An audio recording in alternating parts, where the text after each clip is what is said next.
Welcome to the Conscience of Kansas radio show with Paul A. Ibbetson, a no-nonsense conservative talk show that looks at the local, state, and national issues that affect the people of Kansas.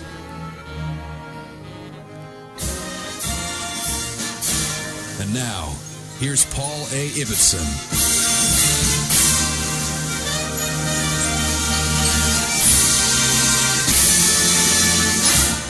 Right, and basically, my article, immediately I knew that, and there was one blogger who came out with this line that I thought was priceless. He said that the Tiller death, even before, people knew who Scott Rader was being greeted on the left side of the blogosphere as though it were Christmas and they found the pony under their tree. That's the way it was. They were gleeful because they saw what political value it would have. In other words, news that has political value gets told. News that doesn't have political value gets suppressed. Right. I argued in my thing that I knew they would be blaming O'Reilly, whoever else, for killing Tiller. If you want actually the blame or the responsibility goes to the killer. I mean, typically. Right. But if you want to get beyond that, let's go to Kathleen Sebelius, the former governor of the state of Kansas, now Secretary of Health and Human Services. What she did is by denying the justice to Tiller, she created an environment where frontier justice prevailed. And that's roughly what Scott Rader did, presuming he's guilty. I think of it not unlike the case about 20 years ago that they made a movie about it on the other side of the state line in Skidmore,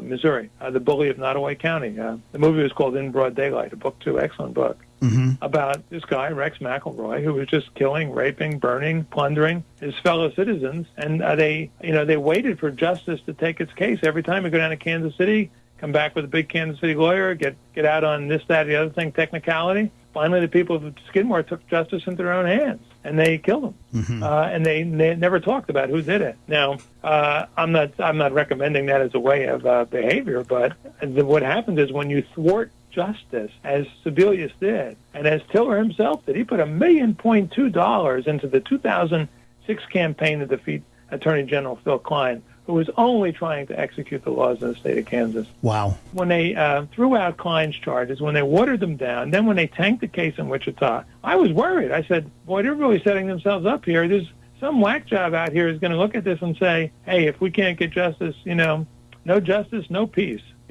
Let's take the law into our own hands. And that's about what happened. Well, it's very interesting. I think a lot of people around the nation, and even in Kansas, a lot of people are a little hazy on just everything that transpired with Klein coming in and losing his position and Morrison coming in. I think a lot of people may not have been aware that Klein had these 30-plus counts against Tiller, was actively investigating, was really actually bringing the hammer down on him in many respects, and that you have sort of a cabal here between Sebelius, Morrison, and backers like Tiller that really worked to get Klein out. Right. Let's just cut to the chase here, Paul, because a lot of your listeners don't know this even. And I'd be on, I'm on a semi-regular PBS show in Kansas City called Kansas City Week in Review. I sit there staring these Kansas City Star reporters in the face and saying, how is it? Ask yourself this. That a conservative state like Kansas, one of the reddest of the red states, with restrictive abortion laws, has emerged as the late-term abortion capital of the world. Is it because our laws are uniquely liberal? And the answer is absolutely not. Right. Is it because our laws are not being enforced? Absolutely yes.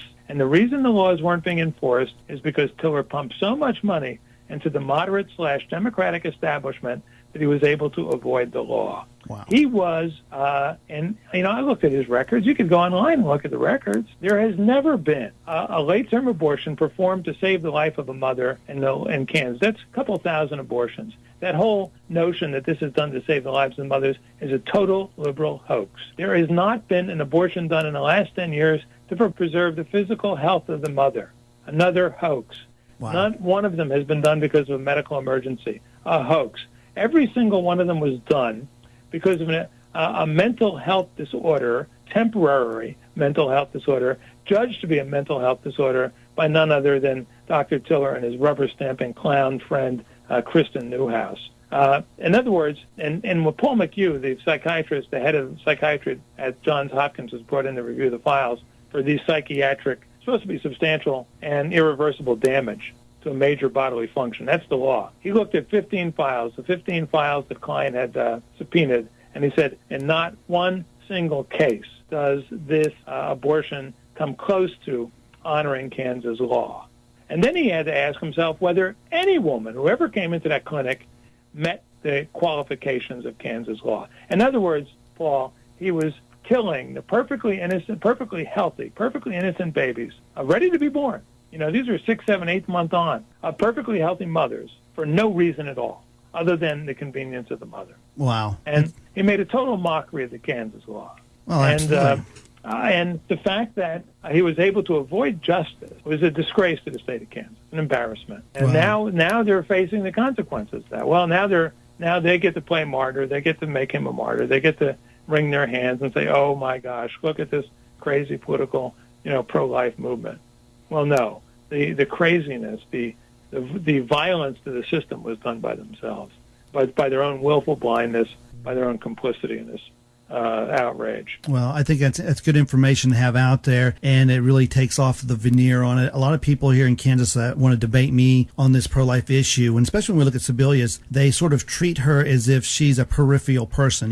She might have known Tiller, but people will argue the point of just how tight that bond was, just whether he was just a guy that slipped a few bills in an envelope or something to that effect. But we know that's not the case, and it's chilling to see this picture. I don't know where you got it. That's on your website of Sebelius in 2006. Talk a little bit about that. Yeah, 2007. Here's the worst part of it. The picture, and go to my website, Cashill.com. Just click on the lead article there about Sebelius shares the blame for the murder.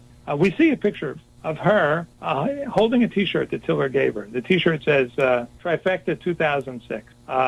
Sebelius, Parkinson, Morrison. This is a Democratic sweep of those three positions. Yeah. And she's pointing at him as though to acknowledge his role in this trifecta. Now, the interesting thing about this picture is where it was taken. It was taken at the governor's mansion. It was taken in April of 2007, while Tiller was the subject of a felony investigation for illegal late-term abortions being carried out by the middle name on that T-shirt, Morrison, Paul Morrison. The charges were still alive. He was reviewing them under a proton-neutron microscope. That's what he said, right? Not that anyone took that seriously. Right. But I'm sorry. It's as if, imagine that, imagine that Scott Rader is on trial, the guy who's allegedly killed Tiller, right? And imagine that Sam Brownback is now the governor, and he has a fundraiser at his house, and he has Scott Rader over with his T-shirt, Think about that. It just maddening. It's the stuff it's the stuff you'd see on movies. It seems like it cannot be reality. No, right? It's like fiction. You can make this stuff up. You have the picture right here to show it, and I'm glad you have it there.